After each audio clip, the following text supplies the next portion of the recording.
Students, हम आज 12th class का फर्स्ट चैप्टर पढ़ेंगे। इसका नाम है अर्थशास्त्र का परिचय।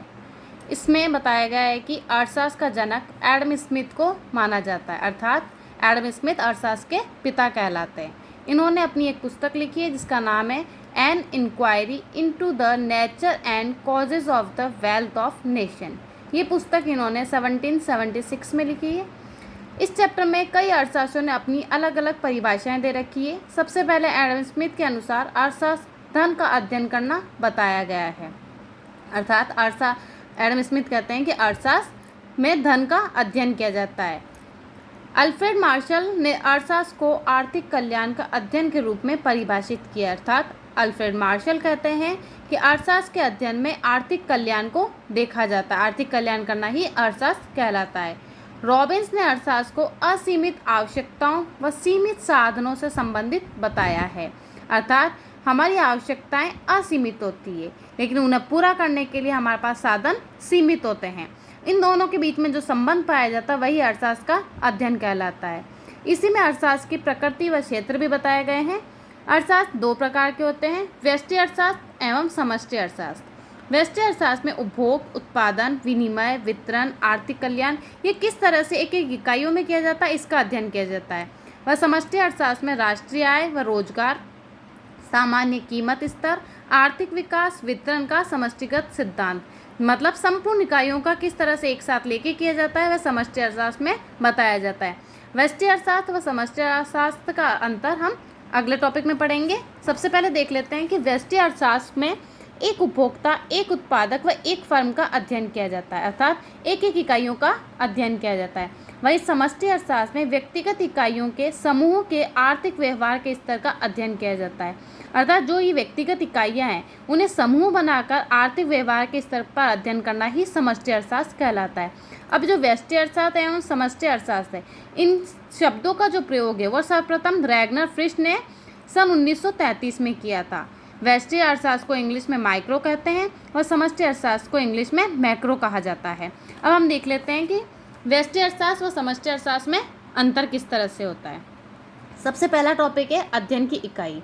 जैसे कि बोला जाता है कि एक व्यक्तिगत इकाई का अध्ययन करना क्या कहलाता है, व्यष्टि अर्थशास्त्र। वहीं एक देश की जो संपूर्ण अर्थव्यवस्था है उसका अध्ययन करना समष्टि अर्थशास्त्र कहलाता है। सेकंड है मान्यता। व्यष्टि अर्थशास्त्र पूर्ण प्रतियोगिता व रोजगार पर निर्भर करता है और इसमें सरकार कोई दखल नहीं देती है, कीमत स्वतंत्र रूप से तय की जाती है। वही समष्टि अर्थशास्त्र में उत्पादन के साधनों का वर्तमान वितरण पहले से निर्धारित किया जाता है, उसी के आधार पर इसमें अध्ययन किया जाता है। तीसरा टॉपिक है अध्ययन का उद्देश्य। व्यष्टि अर्थशास्त्र में संसाधनों के अधिकतम वितरण से संबंधित सिद्धांतों के लिए अध्ययन किया जाता है, मतलब जो भी संसाधन है उनका अधिकतम वितरण किस तरह से किया जाता है उसका अध्ययन किया जाता है। एवं समष्टि अर्थशास्त्र में उत्पादकता का विस्तार व पूर्ण रोजगार की प्राप्ति से संबंधित जो भी सिद्धांत है उनका अध्ययन किया जाता है, मतलब लोगों को उत्पादन का विस्तारपूर्वक समझाया जाता है और रोजगार भी पूर्ण प्रकार से दिया जाता है। चौथा है विश्लेषण के उपकरण। इसमें सिर्फ और सिर्फ कीमत को महत्वपूर्ण दिया जाता है, मतलब कि कीमत के उपकरण को महत्ता दी जाती है। समष्टि अर्थशास्त्र में राष्ट्रीय आय का स्तर देखा जाता है, मतलब राष्ट्रीय आय किस तरह से बढ़ाई जाए ये हम समष्टि अर्थशास्त्र के अंतर्गत देखते हैं।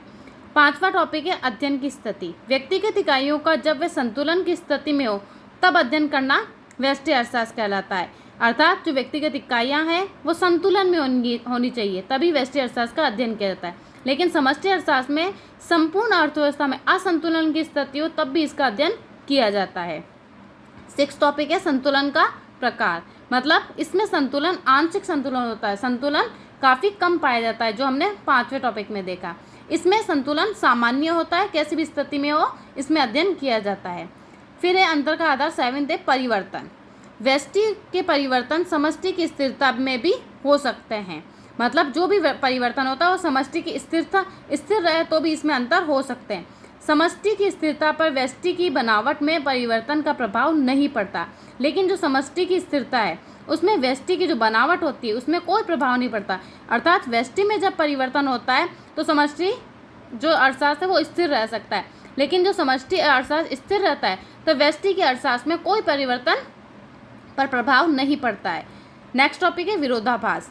व्यष्टि के लिए बचत लाभकारी होती है, अर्थात ज़्यादा से ज़्यादा हमने यहाँ देखा था कि लाभ कमाने का उद्देश्य होता है, वहीं कहते हैं कि इसमें बचत करना भी महत्वपूर्ण माना जाता है। वहीं समष्टि अर्थशास्त्र के अंतर्गत बचत अलाभकारी होती है, ज़्यादा से ज़्यादा यहाँ पर लोगों को रोजगार दिया जाता है, पूर्ण रोजगार जो लिया गया है उसे महत्ता दी जाती है। मतलब बचत करना इतना महत्वपूर्ण नहीं होता है जितना कि लोगों को पूर्ण रोजगार देना महत्वपूर्ण होता है। अब हम नेक्स्ट टॉपिक आपको नेक्स्ट क्लास में पढ़ाएंगे। Thank you.